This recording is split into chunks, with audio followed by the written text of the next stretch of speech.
Hi everybody, I hope you're all doing okay. We're moving on to lesson 11 of photography in week 4 of lockdown. I hope everyone's keeping well, keeping safe, and you're doing lots and lots of work. I know some people have started sending in their photographs, so I'd love to see other people's work as well. So what we're going to do today is we're going to look at another 2 different types of photography. So have a think. We talked about 8. We know that we're focusing on 8 over the 4 videos. So can you remember what they are?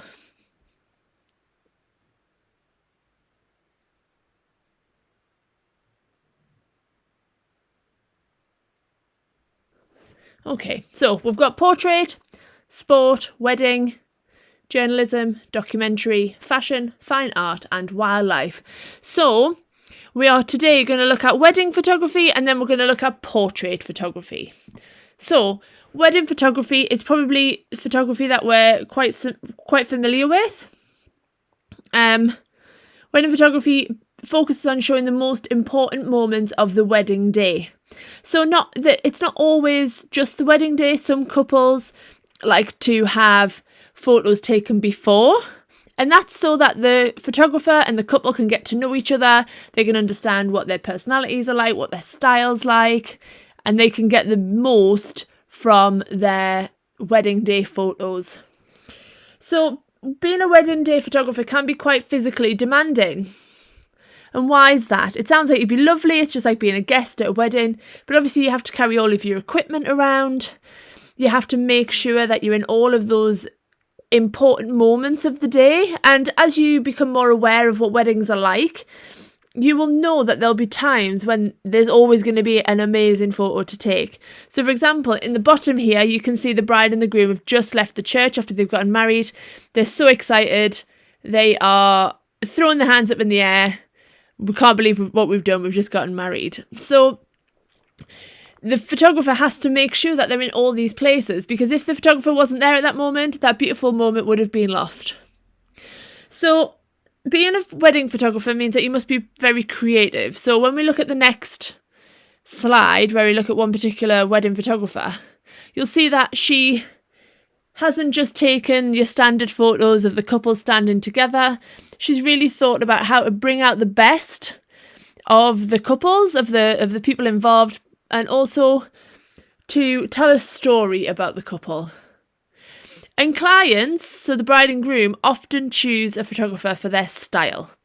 Okay, so the photographer might be well known for taking black and white photos, or ensuring that the light is always a prominent part of the photo. And as I said, photographers need to know the different types of weddings so that they can get the photos, or can be in position to take the best photos. But it's not just your typical British wedding. So photographer might be asked to photograph an Indian wedding, which is very different to what a traditional British wedding. They might be asked to photograph just a different religion or a different nationality's wedding, and they need to understand what the moments are in that day for them to be there to take the photo. And finally, a huge part of wedding photography is processing the photos afterwards. So when you have wedding photos taken, the wedding photographer will take thousands and thousands of photos, and often they take photos of the same thing. So they might have 5, 6, 7, 8 for example, this photo of the couple coming out of the church. And then they look through those photos, they decide which is the best one, which has the best expression, which shows off the couple or the person that they take the photo of the best. And then they use software such as Photoshop or Lightroom, and they process it. So they'll take out any imperfections, they'll straighten the photo, they'll make sure that the light is right. Okay, and that is a big part of the wedding. It's not just about taking weddings on the day, it's about taking the wedding photos and then processing them and getting together an album to give back to the couple afterwards. So just a little bit of background about wedding photography. So the first wedding photo recorded is that of Queen Victoria and Prince Albert, and that was in the 1800s. And if you remember back to our video about the history of photography, you'll know that that's when the first photographs were starting to be taken. And this really set a precedent, and more upper classes started having their wedding photographed. And it was mainly the upper classes because it was so costly, it was very expensive. And these earlier wedding photos were often taken just in the studio because cameras weren't portable like they are nowadays. They had to be set up, they were very heavy, and they were very difficult to maneuver and move around. So the couple would come to the studio and have their photos taken. Often they wouldn't be wearing their outfit, they would just wear very nice clothes. And they had these photos taken just as a memento. And then towards the end of the 19th century, the bride and groom started wearing their wedding dresses to having their wedding photos taken. And then by the mid-1900s, photos started being taken in colour. Prior to that, there were colour photos, but the colours often faded or moved around in the picture, so they would ruin, or the photos wouldn't look as good. So the bride and groom often would stick with black and white photos. And then, as I said, once the cameras became more portable, photos would have been taken on site. And it's more, nowadays, it tends to be less staged and less portrait photos and more candid photos where people are not looking. It's very natural. And wedding photography nowadays is a lucrative business. Okay, so wedding photographers can charge up to £2,000 per wedding day. Obviously, we know, as I mentioned, that it's not just taking the photos. Obviously, you spend a lot of time afterwards processing the photos. And they often can get booked up to 2 years in advance. Obviously, weddings take place on weekends usually, so you lose your weekends, but then you've got more free time during the week. So, Elizabeth Messina is a well-known photographer in America. And you can see, here's a range of her photos. You can see that she has quite a particular style. So the colours in her photos are all very similar. They're very light, airy, bright. But every so often she'll just throw in a different shape or colour that really stands out. So for example, we can see here, this person has a traditional headpiece on, and that red really stands out against the white. And it doesn't matter that you can't see the rest of the body or that you can't really see the face, because really what she's trying to show off is how intricate and beautiful the headpiece is. And then again, in the top left corner, we have a bride who's got her groom's top hat on. And because the colours are very soft, white, they've been softened by the veil, and then to have this black, thick, bold hat really stands out, and it really contrasts with Messina's style. And you can see it's not just taking photos of the bride or the groom or the people who were at the wedding. Obviously, you need to capture the moment. Look at this wedding cake. These little details really help the couple remember every little thing about their wedding day. And I just wanted to talk about this one at the bottom. So Messina obviously thought carefully, and she thought, what does this wedding dress remind me of? And what I read that as is it reminds her of a cloud. So she has asked the bride to lie down on the floor, and they've spread the dress out so it looks like it's in the shape of a cloud, looks like it's floating, and then she's managed to get up a height above her and take the photo. So it gives a different shape, a different dimension, a different story to if the bride was just standing there letting the skirt hang down. So now we're going to move on to a different type of photography. We're going to move on to portrait photography. So here we go. Portrait photography is the is the principal type of photograph that was taken from the very start. Okay? And the aim of a portrait photographer or photography is to capture a photo that would stir an emotion in the viewer, or that would tell a story, tell a narrative, something that's easy to follow and it makes you feel something.